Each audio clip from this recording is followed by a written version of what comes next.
नमस्कार दोस्तों, आपका स्वागत है शेयर बाजार इनसाइट चैनल पर। चलिए आज के जो क्वार्टर 3 के रिजल्ट आ चुके हैं उनके अपडेट की शुरुआत कर लेते हैं। सबसे पहले बात करें आईटीसी होटल लिमिटेड, तो उनका क्वार्टर 3 का रिजल्ट आ चुका है। कंपनी की सेल्स देखें तो पिछले साल क्वार्टर 3 में थी 1015 करोड़ रुपीज़, जो इस साल क्वार्टर 3 में हो चुकी है 1231 करोड़ रुपीज़। कंपनी की सेल्स में देखें तो ईयर ऑन ईयर बेस पर करीब 21% के अराउंड की तेज़ी रही है। एंड क्वार्टरली बेस पर देखें तो कंपनी की सेल्स में करीब 46% की काफ़ी अच्छी तेज़ी रही है। कंपनी का नेट प्रॉफिट देखें तो पिछले साल क्वार्टर 3 में था 216 करोड़ रुपीज़, जो इस साल क्वार्टर 3 में हो चुका है 237 करोड़ रुपीज़। यानी कि कंपनी के नेट प्रॉफिट में भी देखें तो करीब 9.72% यानी कि 10% के अराउंड की तेज़ी रही है। एंड क्वार्टरली बेस पर कंपनी का नेट प्रॉफिट में देखें तो 78% की अच्छी तेज़ी रही है। यानी कि कंपनी का रिजल्ट देखें तो ओवरऑल काफ़ी अच्छा आया है नेट प्रॉफिट एंड सेल्स के मामले में।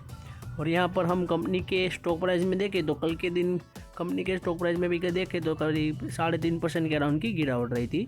अब देखते हैं आज के दिन मार्केट जब ओपन होती है तब क्या रिएक्शन होता है, क्योंकि मेरे हिसाब से तो शायद से पॉजिटिव ही इम्पैक्ट होना चाहिए। और मार्केट अगर गिरावट में रही तो शायद से गिरावट हो सकती है। नेक्स्ट बात करें न्यूजेन सॉफ्टवेयर टेक्नोलॉजीज, तो इनका भी क्वार्टर 3 का रिजल्ट आ चुका है। कंपनी की सेल्स देखें तो पिछले साल क्वार्टर 3 में थी 381 करोड़ रुपीज़, जो इस साल क्वार्टर 3 में हो चुकी है 400 करोड़ रुपीज़। कंपनी की सेल्स में ईयर ऑन ईयर बेस पर देखें तो 4.99 यानी कि 5% के अराउंड की तेज़ी रही है। एंड क्वार्टरली बेस पर देखें तो कंपनी की सेल्स में गिरावट रही है 0.25% के अराउंड की। कंपनी का नेट प्रॉफिट देखें तो पिछले साल क्वार्टर 3 में था 89 करोड़ रुपीज़, जो इस साल क्वार्टर 3 में हो चुका है 63 करोड़ रुपीज़। कंपनी के नेट प्रॉफिट में ईयर ऑन ईयर बेस पर देखें तो 29% के अराउंड की गिरावट रही है। एंड क्वार्टरली बेस पर देखें तो 23% के अराउंड की गिरावट रही है। यानी कि कंपनी का रिजल्ट देखें तो इतना अच्छा नहीं आया है। मेरे हिसाब से तो कंपनी का रिजल्ट काफ़ी बुरा आया है, क्योंकि कंपनी के नेट प्रॉफिट में काफ़ी बड़ी गिरावट रही है। कंपनी की सेल्स में ईयर ऑन ईयर बेस पर सिर्फ 5% की ही तेज़ी रही है। इस वजह से देखें तो कंपनी का रिजल्ट मेरे हिसाब से तो काफ़ी अच्छा नहीं रहा है। कंपनी के स्टॉक प्राइस में देखें तो कल के दिन इसमें भी 15% प्लस की गिरावट रही थी, जो आप यहाँ पर देख सकते हैं। कंपनी के स्टॉक प्राइस में काफ़ी बड़ी गिरावट भी रही थी।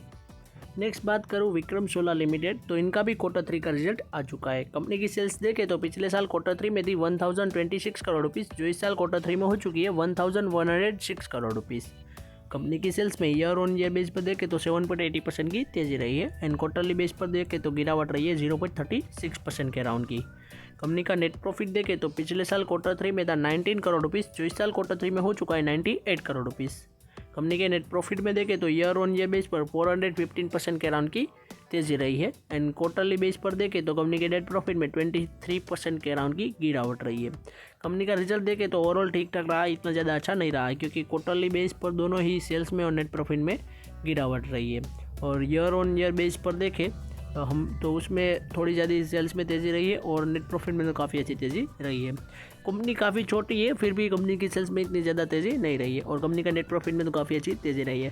कंपनी का रिजल्ट मेरे हिसाब से देखो तो ठीक ठाक रहा है, इतना अच्छा नहीं रहा, क्योंकि छोटी कंपनी होने के बावजूद इतना बढ़िया रिजल्ट नहीं आया है। इस वजह से मेरे हिसाब से तो कंपनी का रिजल्ट इतना अच्छा नहीं आया है। कंपनी का रिजल्ट देख के इसकी इम्पैक्ट इनके स्टॉक प्राइस में तो कल के दिन देखें तो करीब 10% के अराउंड की गिरावट भी रही थी कंपनी के स्टॉक प्राइस में, क्योंकि आप देख सकते हैं इन्वेस्टर को भी अच्छा नहीं लगा होगा, क्योंकि कंपनी काफ़ी छोटी है फिर भी इतना अच्छा रिजल्ट नहीं दिखा रहा है। क्योंकि सेल्स में सिर्फ 8% की तेज़ी इतनी अच्छी बात नहीं है, क्योंकि सोलर कंपनी आप सबको पता ही होगा कि 100% प्लस की अभी के लिए तेज़ी कई सारे स्टॉक दे रहे हैं। फिर भी इस कंपनी में केवल और केवल 8% के अराउंड की सेल्स में तेज़ी रही है, जो कि अच्छी बात नहीं है। इस वजह से देखें तो विक्रम सोलर के स्टॉक प्राइस में काफ़ी बड़ी गिरावट भी रही थी। ओवरऑल काफ़ी कंपनी अच्छी ठीक ठाक है, बाकी ये आप अपनी रिसर्च खुद कर सकते हैं। तो आज के वीडियो की बात करूँ तो हमारी यहीं तक थी। ऐसे ही वीडियोस देखने के लिए हमारे चैनल को सब्सक्राइब कीजिए और बेल आइकन को ऑन करना मत भूलिएगा। Thanks for watching.